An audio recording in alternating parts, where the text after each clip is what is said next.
The bank manager's name was Carol Reeves, and she called me on a Thursday afternoon in October, while I was folding laundry in our bedroom in the house we had owned for 11 years.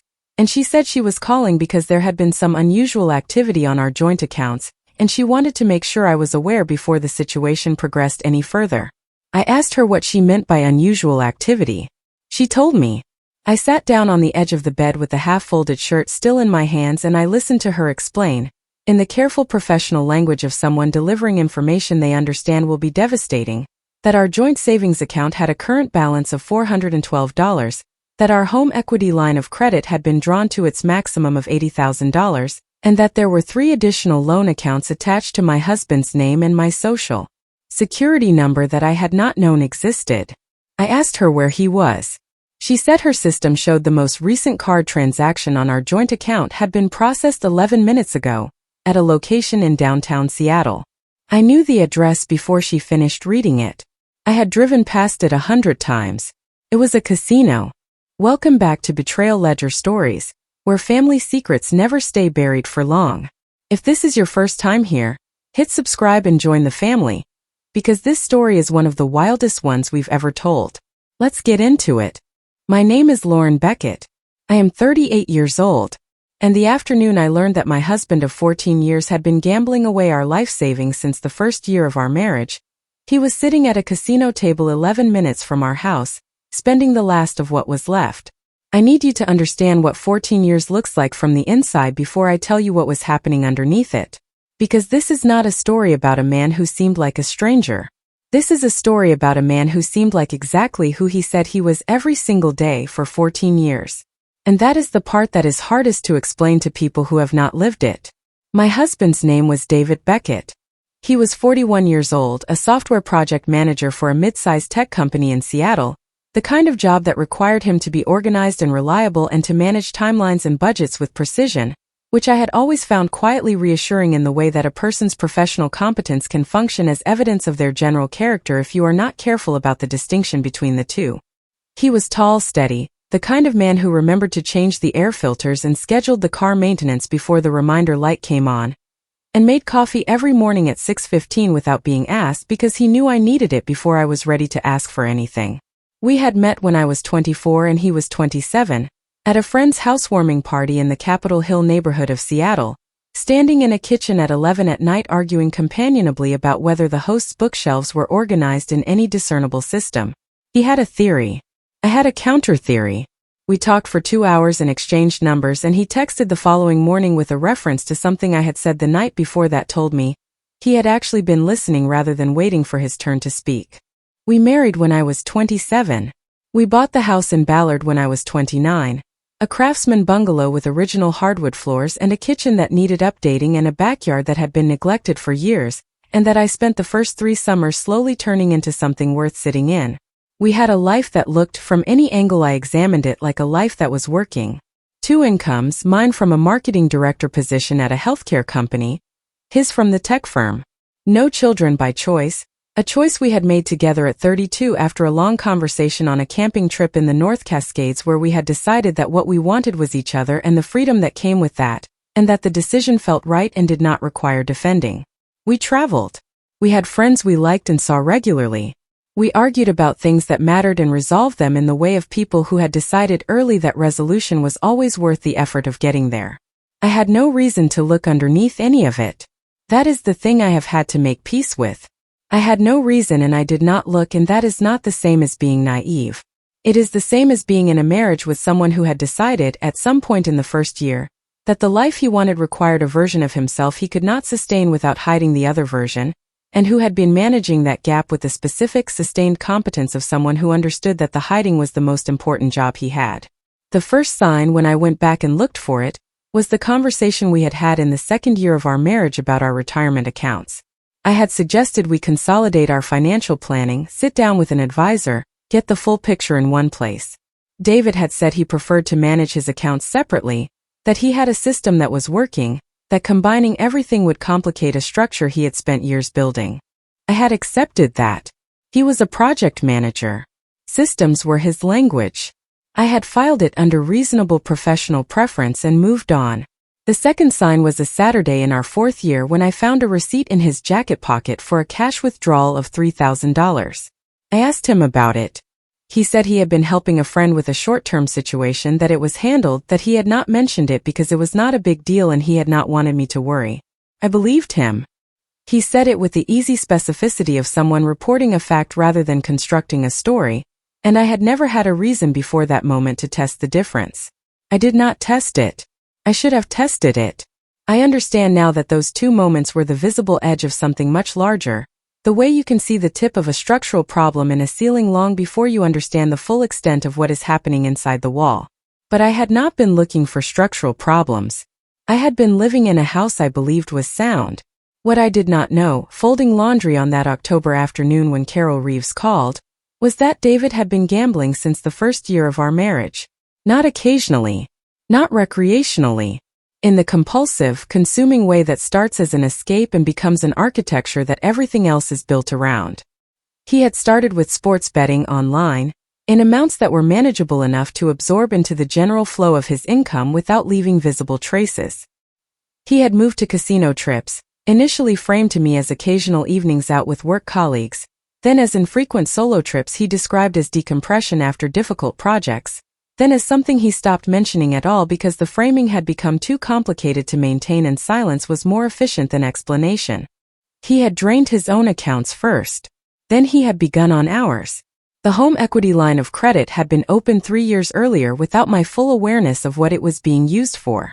I had signed documents he presented as refinancing paperwork, because I trusted him and because he was the one who managed the financial administration of our household, a division of responsibility that had developed naturally from his project management background and my general disinterest in the administrative details of things I believed were handled.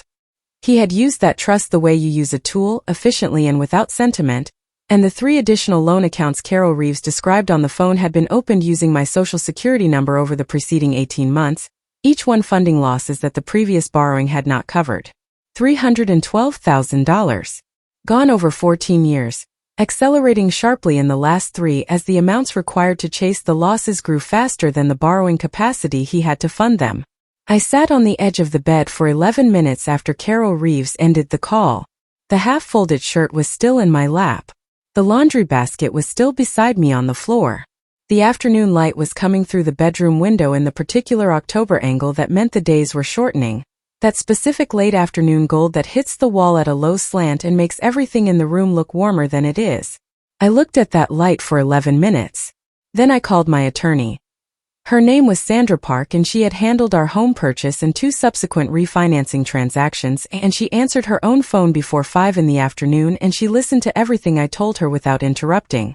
When I finished she asked 2 questions, both precise, both building toward the same assessment. Then she said, "Lauren, do not touch the joint accounts. Do not call David. Come to my office first thing tomorrow morning." I did not call David that evening. He came home at 7:30, which was his normal time, with the specific carefully assembled normalcy of someone who has spent years practicing the re-entry from one world to the other. He made dinner. He asked about my day. He sat across from me at the table we had bought together at a salvage shop in Fremont 8 years ago, the one with the imperfect surface we had both loved precisely because of the imperfection, and he talked about a project deadline at work and a colleague who had been difficult and whether we should repaint the kitchen in the spring. I listened to all of it. I said what needed to be said to get through the evening. I watched his face across that table and I looked for the thing that should have been visible, and I found, as I had always found, a face that looked exactly like the face of the man I had married. That was the most difficult part of that entire evening. Not the anger, which was present. Not the grief, which was also present. But the fact that he looked exactly the same. That 14 years of hiding had not changed his face in any way I could see from across a dinner table, and that my inability to see it was not a failure of perception but a consequence of something that had been constructed specifically to defeat perception. I went to Sandra's office at 8 the next morning.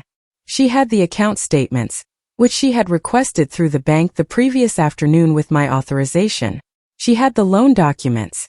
She had a preliminary assessment of the marital asset situation that accounted for what had been hidden and what remained. She walked me through all of it with the unhurried precision of someone who understood that the information needed to be delivered completely before any decisions could be made about what to do with it. When she finished, she said, "This is going to be complicated." She said it without softening it. She said it in the tone of a professional who respects you enough to tell you the actual shape of the thing you are facing rather than a version of it that is more comfortable to hear. I asked her what complicated meant specifically. She told me. The fraudulent loan accounts were a criminal matter separate from the divorce proceedings. The home equity line of credit, which had been drawn in both our names, created a shared liability that would require careful navigation. The question of what remained of our assets after 14 years of systematic depletion was a question that would require a forensic accountant to answer fully, because David had been managing the financial records of our household, and the records would reflect his management of them. I hired the forensic accountant. Her name was Margaret Holloway, and she was 60 years old, and she had the particular unhurried thoroughness of someone who had spent 30 years finding things inside financial records that the records had been arranged to conceal. She worked for 8 weeks. Her report was 63 pages long. It documented, transaction by transaction, the movement of money out of our accounts and into casino accounts and betting platforms and cash withdrawals over 14 years. With the earlier years reconstructed from bank records and the later years documented in detail that David had apparently stopped trying to conceal because the amounts had become too large to hide efficiently and the energy required to maintain the concealment had become, she said in her clinical professional way, inconsistent with the scale of the activity. $312,000. The number Sandra had given me from the initial account review. Margaret's report confirmed it precisely. David moved out the week after I filed for divorce. He did not contest the filing. He had retained an attorney, a man named Peter Walsh, who called Sandra twice and then stopped calling because there was not a version of the asset picture that supported a negotiation. There was only a version that documented what had happened and a legal process for addressing it.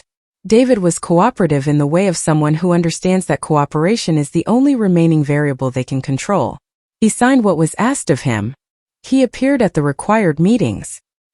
He looked in those meetings exactly as he had always looked, which I had stopped finding surprising and had started finding simply accurate, a face that had been built for a particular purpose and that continued to serve that purpose regardless of the circumstances it appeared in. The criminal matter, the fraudulent loan accounts opened in my name, moved through a separate process.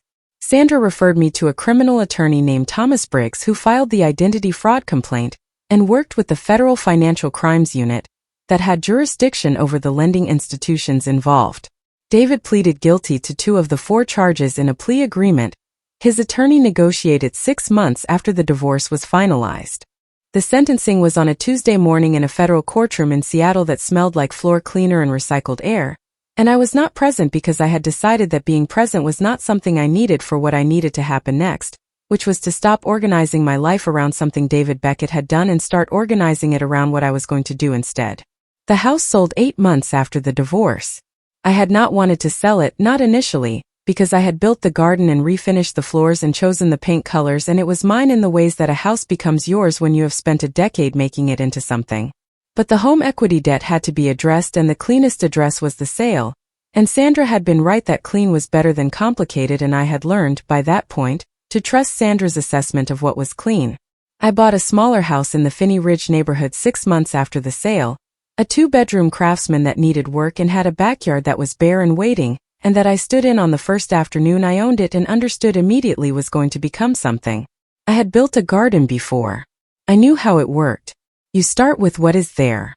You decide what you want. You do the work in the right order and you do not rush the parts that need time. I planted the first thing on a Saturday in March, a climbing rose along the back fence, because climbing roses take 3 years to establish, and I had decided that planting something that required 3 years was the most accurate thing I could do with a Saturday in March in a yard that was bare and waiting. 3 years was not very long. I had learned that recently. 14 years had passed in the shape of a life that looked completely like itself from every angle I had examined, and the 3 years it would take a climbing rose to cover a fence were nothing by comparison. They were just time. Patient, ordinary time moving in the direction it always moved. I had time. I had a fence. I had a rose that was going to need both. That was enough to start with.